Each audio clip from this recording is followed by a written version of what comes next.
नमस्कार साथियों, daffodil coaching classes के ऑनलाइन यूट्यूब प्लेटफॉर्म पर आपका हार्दिक स्वागत है। मैं सुमित जांगीड़ बाल विकास टॉपिक के साथ एक बार फिर से आपके साथ। आज अपन जो टॉपिक करने जा रहे हैं उस टॉपिक का नाम है विकास और अभिवृद्धि। विकास जिसको डेवलपमेंट बोलते हैं और अभिवृद्धि जिसका इंग्लिश में नाम ग्रोथ चलता है। सबसे पहले तो ध्यान रखना कि अभिवृद्धि शब्द जो है उसके दो तीन नाम और हैं। एक तो नाम इसका है समवृद्धि और एक नाम इसका विवृद्धि और एक नाम चलता है इसका वृद्धि। अभिवृद्धि कहो, समवृद्धि कहो, विवृद्धि कहो या वृद्धि कहो, एक ही बात है। दूसरा पक्ष जो है वो है विकास, जिसको आप डेवलपमेंट बोल सकते हो, और इसको हमने कहा था ग्रोथ। किसी भी व्यक्ति के सभी पक्षों की अगर बात करें या बालक के सभी पक्षों की बात करें तो उसको मोटे तौर पर हमने चार भागों में बांट रखा है। एक तो उसके शरीर से जुड़ा हुआ पक्ष है, वो कहलाता है शारीरिक पक्ष। इसी का एक भाग है गामक। दूसरा जो पक्ष है वो है मानसिक पक्ष और इसी को हमने नाम दे दिया संज्ञानात्मक या फिर इसका नाम दे दिया बौद्धिक पक्ष। तीसरा जो पक्ष है वो कहलाता है सांवेगिक या जिसका नाम दे दिया भावात्मक पक्ष। और चौथा जो पक्ष है उसमें हमने नाम दे दिया सामाजिक या व्यवहारिक या क्रियात्मक कह सकते हो आप। जब आप विकास की बात कर रहे हो तो विकास का मतलब होता है ये सभी पक्ष एक साथ काम कर रहे हैं। यदि इनमें से कोई भी एक पार्ट पीछे रह जाता है तो वो संपूर्ण विकास नहीं है। यदि आप किसी बच्चे की चिंतन की बात कर रहे हो, मनन की बात कर रहे हो, उसके बारे में तर्क की बात कर रहे हो, तो इसका मतलब ये हुआ कि आप बच्चे के मानसिक पक्ष की बात कर रहे हो। यदि आप किसी के शरीर की हड्डियों की बात कर रहे हो, मांसपेशियों की बात कर रहे हो या उसकी त्वचा की बात कर रहे हो, इसका मतलब कौन सा पक्ष है? शारीरिक पक्ष है। इसी प्रकार से यदि आप करुणा की बात कर रहे हो, क्रोध की बात कर रहे हो, दया की बात कर रहे हो, प्रेम या स्नेह की बात कर रहे हो, इसका मतलब आप सांवेगिक या भावात्मक पक्ष का जिक्र कर रहे हो। और यदि आप उसकी क्रियाओं की बात कर रहे हो या उसके व्यवहार की बात कर रहे हो, इसका मतलब आप सामाजिक या व्यवहारिक पक्ष को बोल रहे हो। यदि किसी भी बालक के अंदर इन सभी पक्षों का विकास, यदि उसका शरीर के साथ उसके चिंतन मनन कल्पना करने की बात बढ़ी है, उसके अंदर हर बात के ऊपर फालतू में रोना, फालतू में गुस्सा करना, ये नियंत्रित हुआ है और उसको किसके साथ कैसा बर्ताव करना है ये वो सीख रहा है, इसका मतलब ये हुआ कि उसके सभी अंगों में विकास हो रहा है। और इस सभी अंगों को क्या बोलेंगे? सर्वांगीण। किसी भी बालक के संपूर्ण परिवर्तनों को सर्वांगीण विकास कहा जाता है। और सर्वांगीण विकास का मतलब ये हुआ कि सभी पक्ष इसमें शामिल है, नैतिक पक्ष भी शामिल है, अन्य कोई पक्ष रह गया तो वो भी इसमें शामिल है। लेकिन जब आप केवल इस पक्ष की बात कर रहे हो, यानी कि एक बच्चे के अंदर 1 साल के बाद जब वो 2 साल का हुआ तो वजन बढ़ा, हाइट बढ़ी, 5 का हुआ वजन बढ़ा, हाइट बढ़ी। वजन बढ़ना, हाइट बढ़ना हम केवल शरीर के साथ जोड़ सकते हैं, इसे बोलते हैं शारीरिक पक्ष। और जब ये इन 3 पार्टों के अलावा केवल ये एक पार्ट काम आए, ये एक पार्ट की बात की जाए तो ये पार्ट वृद्धि कहलाता है, अभिवृद्धि कहलाता है, विवृद्धि कहलाता है या ग्रोथ कहलाता है। जैसे आप एक पेड़ को अगर आप देखोगे तो पेड़ में यदि आप सिर्फ ये देखते हो कि डालियां हैं, टहनियां हैं, वही बढ़ रही हैं, तना बढ़ रहा है, तो उस पेड़ की क्या हो रही है? ग्रोथ हो रही है। क्या हो रही है? उसकी ग्रोथ हो रही है। लेकिन जब आप ये कहोगे कि जैसे जैसे पेड़ बढ़ा, उसके फूल आए, फल आए, उसके बाद उसके अंदर फल लगने स्टार्ट हो गए, इसका मतलब उसकी ग्रोथ के कारण उसका क्या हो गया? डेवलपमेंट भी हो गया। क्या हो गया? उसका डेवलपमेंट भी हो गया। यानी कि डेवलपमेंट इसके ऊपर डिपेंड तो है, लेकिन केवल आप मानसिक को संपूर्ण डेवलपमेंट कहोगे, कंप्लीट डेवलपमेंट कहोगे तो भी सही नहीं है। अगर आप इन तीन को मिला करके ये कहोगे कि संपूर्ण विकास हो रहा है तो भी सही नहीं है। संपूर्ण विकास तो तभी होगा जब एक व्यक्ति के सभी पक्षों में आगे निरंतर प्रगतिशील बढ़ोतरी हो रही है। जैसे मान लीजिए एक व्यक्ति जिसकी हाइट 3-3.5 फुट है और वो एक IAS लग जाता है, फिर कहते हो ये तो संपूर्ण विकास का धनी है। ऐसा नहीं है, वो शारीरिक विकास के अलावा अन्य सभी पक्षों में संपूर्ण हो सकता है। और आप यदि ये कह रहे हो कि एक हट्टा कट्टा 6 फुट का नौजवान व्यक्ति एक IAS कलेक्टर लग गया, लेकिन घर के अंदर उसके हालात ऐसे हैं कि अब वो घर के अंदर सभी से झगड़ा कर रहा है, अकेला रह रहा है, किसी के साथ उसकी बनती नहीं है, पत्नी से नहीं बनती, बाल बच्चों से नहीं बनती, अपने माता पिता से नहीं बनती, इसका मतलब उसका व्यवहारिक संवेगिक पक्ष काम का नहीं है, उसका संपूर्ण विकास नहीं हुआ माना जाएगा। तो संपूर्ण विकास तभी माना जाएगा जब सभी पक्षों में जितनी उचित मात्रा में, जितनी नियंत्रित मात्रा में वृद्धि या उसका डेवलपमेंट होना होता है तभी माना जाएगा, अन्यथा वो नहीं माना जाएगा। हम दोनों शब्दों का जिक्र कर रहे हैं, तो दोनों शब्दों में से अगर सभी पक्षों में केवल शरीर से, हड्डियों से, मांसपेशियों से अगर बात की जा रही तो अभिवृद्धि की बात कर रहे हो। लेकिन इसके अलावा अगर आप बात कर रहे हो तो अभिवृद्धि के साथ शामिल होकर के किस में शामिल हो जाएगा? विकास में शामिल हो जाएगा। तो सबसे पहले ध्यान रखना कि अभिवृद्धि जो है वो विकास का प्राथमिक आयाम है। 4H शिक्षा के अंदर ये कहा गया था कि सबसे पहले जो शिक्षा इंपॉर्टेंट है वो है हेल्थ। हेल्थ का मतलब स्वास्थ्य। तो इतना ध्यान रखना कि शारीरिक शिक्षा जो है वो एक प्राथमिक आयाम के ऊपर डिपेंड होनी जरूरी है, सबसे पहले होनी जरूरी है। तो विकास का प्राथमिक आयाम क्या कहलाती है? अभिवृद्धि, क्योंकि किस पक्ष से जुड़ी हुई है? शारीरिक पक्ष से। तो अभिवृद्धि जो है वो विकास का कैसा आयाम होगी? शारीरिक, यानी कि प्राथमिक आयाम। अब हम विकास और अभिवृद्धि के साथ तुलना करते हुए अध्ययन कर रहे हैं। जब केवल शरीर की बात हो रही है तो शारीरिक विकास होगा, और शारीरिक विकास होगा तो उसको हमने क्या नाम दे दिया? अभिवृद्धि दे दिया।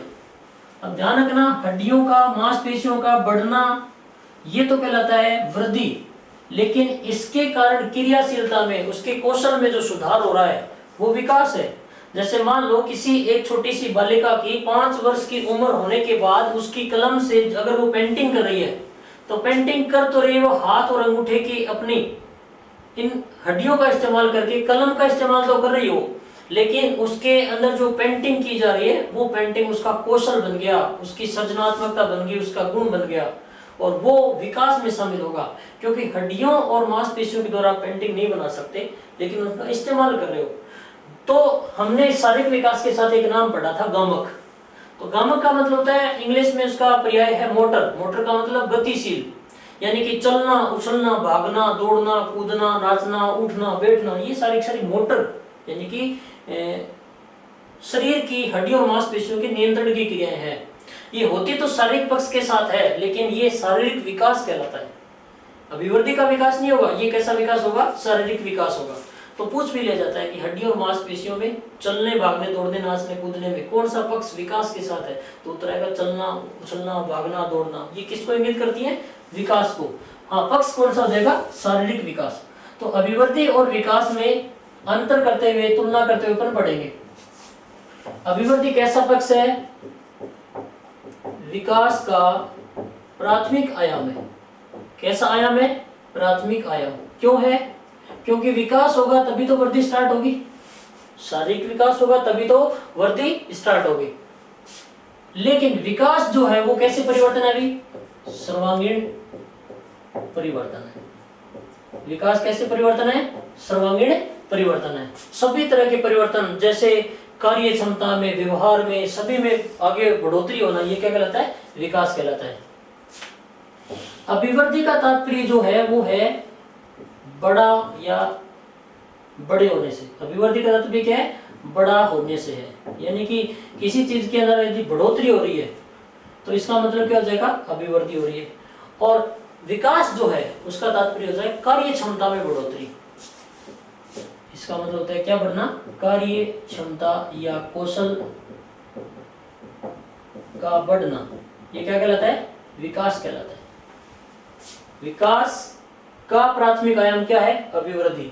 और विकास कैसा होता है? सर्वांगीण। किसमें सुधार होगा? कार्य क्षमता में, कार्यशैली में या कौशल में। और अभिवृद्धि का तात्पर्य क्या है? बड़ा होने से। अब यदि आप ये देख रहे हो कि 2 साल के बच्चे के अंदर यदि वजन की बात करोगे आप, और उस बालक में आपको पता चला कि 2 साल के बच्चे में वजन है 5 से 6 केजी मान लो, या 8 से 9 केजी मान लो, तो आपने 5 साल के बाद देखा कि उसका वजन 10 से 12 केजी हो गया, तो ये चीज आपने तोली है। तोलना या मापना, हाइट जैसे आपको पता चली कि उसकी हाइट 20 इंच है, और 5 साल के बाद उसकी हाइट पता चली कि 3.5 फुट हो गई, ये जो 1.5 फुट था ये अब 2 फुट बढ़ गया है।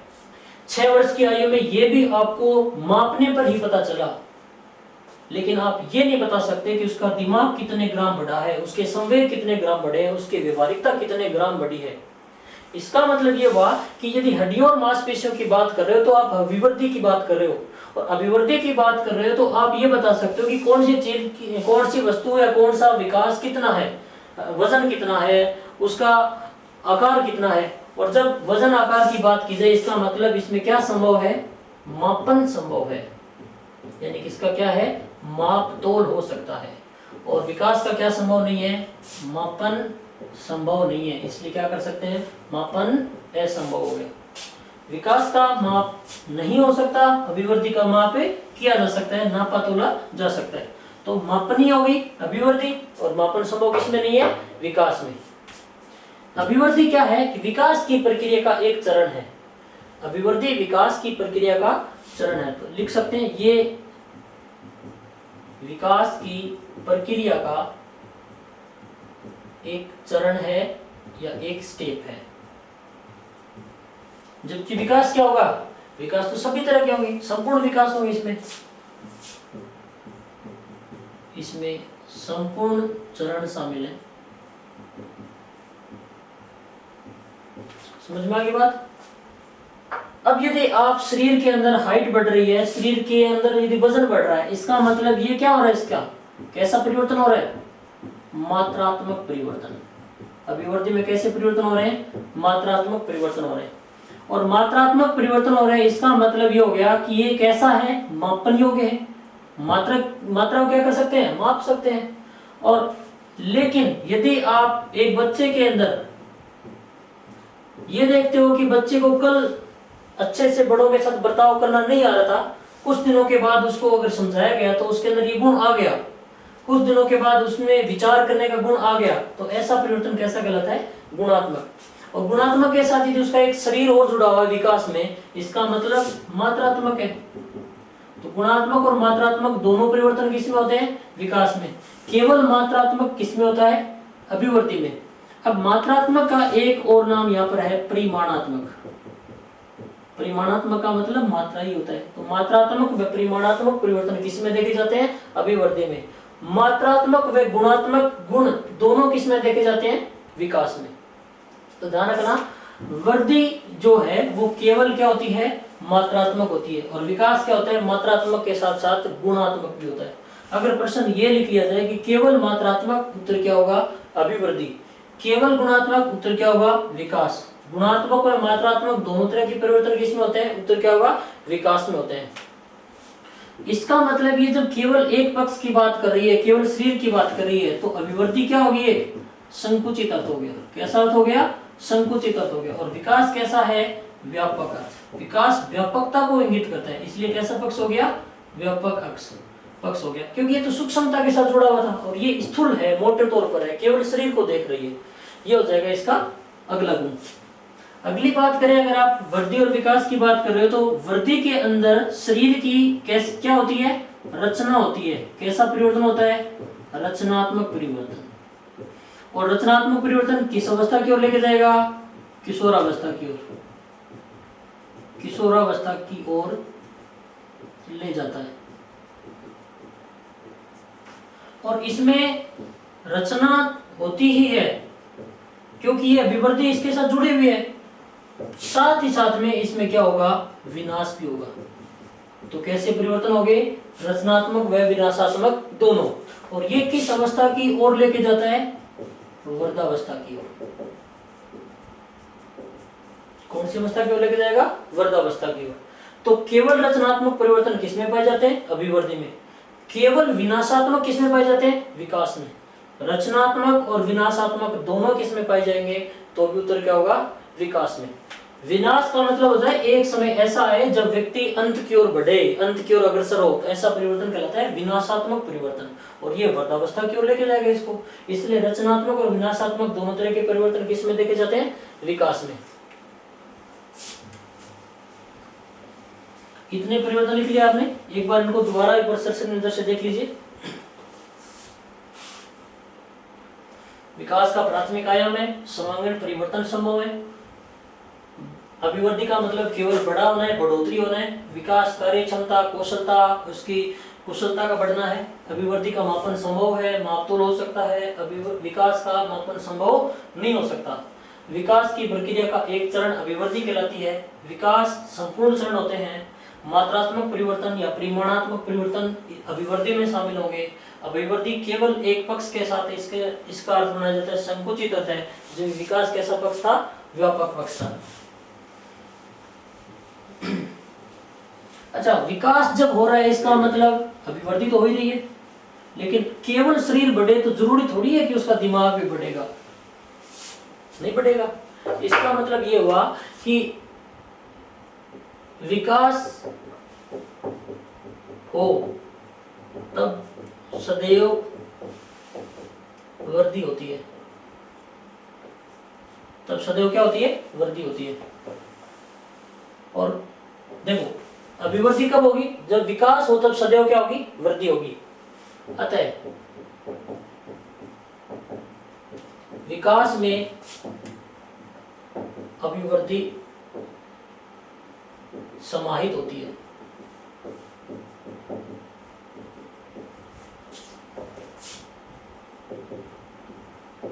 अभिवृद्धि हो तब विकास भी होगा।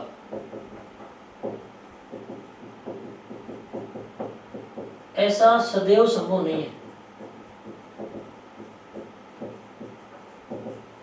वही बात, जब आप विकास की बात कर रहे हो तो अभिवृद्धि ऑटोमेटिक आ गई, लेकिन हो सकता है कि किसी के शरीर की हाइट नहीं बढ़ी, शरीर कमजोर है, दिमाग है, संवेग है, व्यवहार है, हो सकता है ऐसा। मदर टेरेसा है, कुष्ठ रोगियों की सेवा करती थी, मैला कुचैला शरीर था, लेकिन उसके अंदर दिमाग था, उसके अंदर संवेग थे, व्यवहारिकता थी, इसलिए वो याद रखे जा रहे हैं। क्योंकि ये पक्ष भले ही उनके शक्ल देख करके कौन ऐसा कहेगा कि ये सुंदर थे, लेकिन उनके अंदर दया भावना थी, उनके अंदर सहयोग भावना थी, उनके अंदर सामाजिकता थी। तो ये सारे की सारी चीजें जो केवल शारीरिक पक्ष को नेग्लेक्ट करके आगे बढ़ रही हैं, इसका मतलब विकास तो हो रहा है, लेकिन संपूर्ण विकास नहीं हो रहा, किसी एक पक्ष में कम विकास हो रहा है। तो जब भी विकास होगा तो अभिवृद्धि ऑटोमेटिक हो जाएगी, लेकिन यदि किसी का शारीरिक विकास नहीं हुआ है तो विकास तो अन्य पक्षों का हुआ ना, शारीरिक तो नहीं हुआ। इसलिए अभिवृद्धि हो तब विकास होगा ऐसा जरूरी नहीं है, लेकिन विकास हो तब अभिवृद्धि होगी ऐसा सदैव होता है, अनिवार्यतः होता है। नहीं तो वो विकास माना ही नहीं जाएगा, सर्वांगीण विकास माना ही नहीं जाएगा, एक पक्ष का माना जाएगा।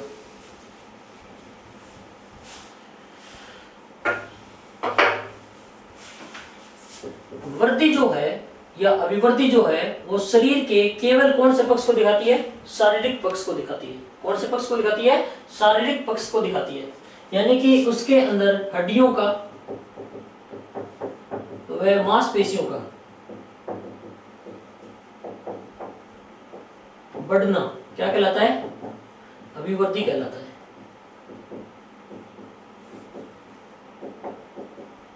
लेकिन हड्डियों और मांसपेशियों में, हड्डियों व मांसपेशियों में परिवर्तन के कारण कार्य क्षमता का बढ़ना या कुशलता का बढ़ना क्या कहलाता है, विकास कहलाता है। हड्डियां मांसपेशियां बढ़ रही हैं, अभिवृद्धि है। हड्डियों और मांसपेशियों के कारण यदि आप कोई एक्टिविटी कर रहे हो, डांस कर रहे हो, कोई खेल खेल रहे हो, इसका मतलब आपका क्या हो गया, विकास हो गया। यानी कि अभिवृद्धि कैसी होती है, बाह्य होती है। लेकिन एक पक्ष बाह्य तो हो गया, लेकिन यदि आप मन की बात करो, संवेग की बात करो, तो ये पक्ष कैसा होगा, आंतरिक। तो बाह्य प्लस आंतरिक दोनों क्या कहलाएंगे, विकास। और केवल बाह्य कौन सा होता है, अभिवृद्धि होती है। तो अभिवृद्धि और विकास में से ये ध्यान रखना कि यदि आप केवल लंबाई, ऊंचाई, चौड़ाई इनकी बात कर रहे हो तो अभिवृद्धि है, और इसके कारण आने वाले परिवर्तन वो क्या कहलाते हैं? विकास कहलाते हैं। अब दोनों के अंदर एक चीज तो है सैद्धांतिक और एक चीज है व्यवहारिक। सिद्धांत तो ये कहता है कि अभिवृद्धि का अपना पक्ष है और विकास का अपना पक्ष है, जबकि व्यवहार ये कहता है कि जब अभिवृद्धि होगी तभी तो विकास आगे बढ़ेगा। इसलिए सैद्धांतिक रूप से दोनों क्या होंगे? अलग अलग, जबकि व्यवहारिक रूप से एक दूसरे के क्या होते हैं? पूरक होते हैं, एक दूसरे के पूरक होते हैं। ध्यान रखना, इंपॉर्टेंट चीज है। सैद्धांतिक रूप से दोनों अपने आप में अलग अलग हैं, जबकि व्यवहारिक रूप में एक दूसरे पर क्या है? ये आश्रित हैं। दूसरी बात, अभिवृद्धि का कोई भी निश्चित नियम नहीं होता, निश्चित क्रम में नहीं होता। आप जानते हो कि जैसे घर के अंदर दो बालक हैं, दोनों बालकों में से एक पढ़ाई में थोड़ा होशियार है, एक कमजोर है। जो होशियार था उसको आपने साइंस स्ट्रीम में या किसी अन्य फील्ड में शिक्षा देने के लिए घर से बाहर भेज दिया, और वहां जाकर के उसको अन्य डिस्ट्रिक्ट का जो खान पान था, जैसे ज्यादातर लड़के कोटा जाते हैं 12वीं के बाद तैयारी करने के लिए, आजकल तो अन्य सिटी भी एजुकेशन का हब बन रही है तो वहां रुक जाते हैं। तो जो कोटा जाते हैं 12वीं के बाद जो घर पे रहा, उसके बाद अचानक जब कोटा गया, जहाँ पर उसने टिफिन सेंटर से या किसी हॉस्टल में या किसी पीजी में उसने दाल चावल खाने स्टार्ट कर दी, अन्य कोई भोजन वहाँ का उसने खाना स्टार्ट कर दिया। जब वो 6-7 महीने बाद घर पर आया तो उसको देख करके लगा कि यार ये इतनी वृद्धि कैसे हो गई। यानी कि 17-18 साल तक जो घर पे था, एक ही प्रकार का भोजन कर रहा था, उसकी वृद्धि दूसरे भाई के साथ ही जैसी की जैसी हो रही थी। लेकिन जब एक भाई बाहर गया पढ़ने के लिए, आने के बाद पता चला कि इसकी हाइट में इतना सा ग्रोथ, इतनी सी बढ़ोतरी होगी, इसका मतलब उसका शारीरिक विकास अचानक हुआ, एकाएक हुआ। तो इसे बोलते हैं अभिवृद्धि के अंदर कोई भी निश्चित क्रम में नहीं होता, जबकि विकास के अंदर निश्चित क्रम होंगे। वो सिर से पैर की ओर ही होगा, वो केंद्र से सिरों की ओर होगा, वो मस्त अधोमुखी होगा। इसका मतलब सभी के सभी विकास हैं वो रूल्स हैं। विकास के अंदर सभी के अंदर क्या पाए जाते हैं? नियम पाए जाते हैं, रूल्स पाए जाते हैं, जबकि अभिवृद्धि के अंदर कोई रूल नहीं पाया जाता। इसलिए निश्चित क्रम होता है, इसका कोई नहीं हो। अभिवृद्धि का निश्चित क्रम क्या होता है? नहीं होता, और इसका निश्चित क्रम में होता है, निश्चित क्रम पाया जाता है। ये थे विकास और अभिवृद्धि के कुछ नियम।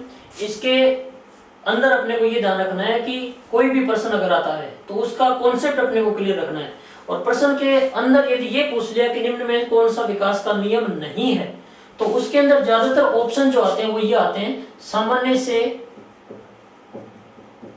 विशिष्ट की ओर, और दूसरा ऑप्शन दे दिया विशिष्ट से सामान्य की ओर। अपने को सबसे पहले तो ये ध्यान रखना है कि नियम क्या होता है, और नियम ये होता है कि बच्चा पहले सामान्य क्रिया करेगा, बाद में कैसी क्रिया करेगा? विशिष्ट क्रिया करेगा। एक चीज ध्यान रखना कि जो शिक्षण जो होता है, उस शिक्षण के अंदर कोई भी चीज पहली बार हमें विशिष्ट लगती है, और जैसे जैसे हम उस चीज को बार बार लिख लेते हैं, अब वो चीज हमारे लिए क्या बन जाती है? सामान्य बन जाती है। शिक्षण के अंदर पहले कोई भी चीज विशिष्ट होती है, बार बार पढ़ने में, उपयोग में लाने पर, कृत अभ्यास के अभ्यास का नियम थोर्नडाइक के द्वारा दिया गया था, उसके बाद वो चीज हमारे लिए सामान्य हो जाती है। जैसे कै कबूतर को पढ़ते समय हमने कभी कैसा लिखा होगा, कभी कैसा लिखा होगा, कभी किस प्रकार से लिखा होगा। अब धीरे धीरे कै कबूतर को लिख करके एक साथ कई बार डेली उसको यूज में लिया, अब वो कै कबूतर हमारे स्वभाव में जुड़ गया, अब वो सामान्य सी बात बन गई।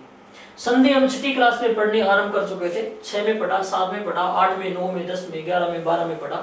अब वो संधि जो नॉर्मल शब्द हम बार बार पढ़ते आ रहे हैं, वो पहले दिन विशिष्ट लगे, फिर धीरे धीरे वो सामान्य हो गए। तो जो शिक्षण होगा वो विशिष्ट से सामान्य बनता जाएगा, लेकिन विकास वो सामान्य से क्या बनेगा? विशिष्ट बनेगा। अब यदि ये पूछा है कि निम्न में से कौन सा नियम नहीं है, और उन्होंने 3 नियम दे रखे हैं, एक नियम नहीं दे रखा, अब वहां कंफ्यूजन हो जाता है कि कौन सा करें कौन सा नहीं करें। तो इतना सा ध्यान रखना कि हमने पहले जब चलना आरंभ किया था, तो उससे पहले हमने वही क्रिया की थी जो दूसरे बालक ने की। यानी कि सामान्य क्रिया। और बाद में यदि हम पंजों के ऊपर खड़े हो गए, यदि हमने पेन को इस हाथ से लिखना स्टार्ट कर दिया, तो ये एक विशिष्ट क्रिया बन गई। तो विकास सामान्य से कैसा होगा, विशिष्ट की ओर होगा। नहीं का पूछे तो क्या हो जाएगा, विशिष्ट से सामान्य की ओर। समझ में आ गई बात। तो ये ध्यान रखना कि अभिवृद्धि और विकास के टॉपिक में से, अभिवृद्धि और विकास के नियमों में से, इनकी गुण या विशेषताओं में से एक क्वेश्चन एग्जाम में हर बार आता है।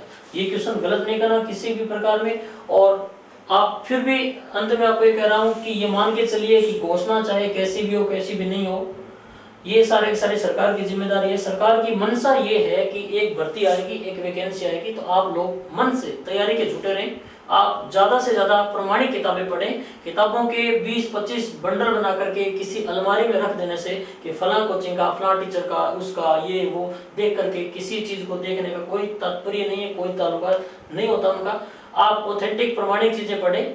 हाँ, कुछ किताबें मार्केट में अच्छी हैं, आप उन किताबों का कलेक्ट करें। मैं किसी एक दिन और वीडियो के अंदर आपको ये बताऊंगा कि लेवल 1 के लिए कौन कौन सी किताबें अच्छी रहती हैं, प्रमाणिक रहती हैं, लेवल 2 के लिए कौन कौन सी किताबें अच्छी और प्रमाणिक रहती हैं। और मनोविज्ञान विषय के अंदर मैं आप फिर वापस एक बार कहना चाह रहा हूँ कि NCERT की किताब अगर आपको मार्केट से नहीं उपलब्ध हो पा रही है, आप उसकी PDF डाउनलोड कर लीजिए। PDF डाउनलोड करने के लिए मैं आपको संस्थान के इस चैनल पर टेलीग्राम के माध्यम से, YouTube के माध्यम से लिंक प्रोवाइड करवा दूंगा। उसके अलावा अगर आप किताबें पढ़ रहे हो तो आप ये मान लीजिए कि आपको ऑथेंटिक है या नहीं इस बारे में कंफ्यूजन बना रहेगा। तो आप 11वीं 12वीं की NCERT की किताबों को कम से कम 20 दिन में एक बार जरूर अपनी नजरों के सामने से निकाल लीजिए। हर एक शब्द को ऐसा परिचित सा कर लीजिए ताकि आपका 75 नंबर का जो मैटर है वो कम से कम एक अपने रास्ते की ओर एक अग्रसर हो सके। आज के लिए इतना ही। अपने टॉपिक बाल विकास अभिवृद्धि के साथ कंप्लीट होता है। धन्यवाद।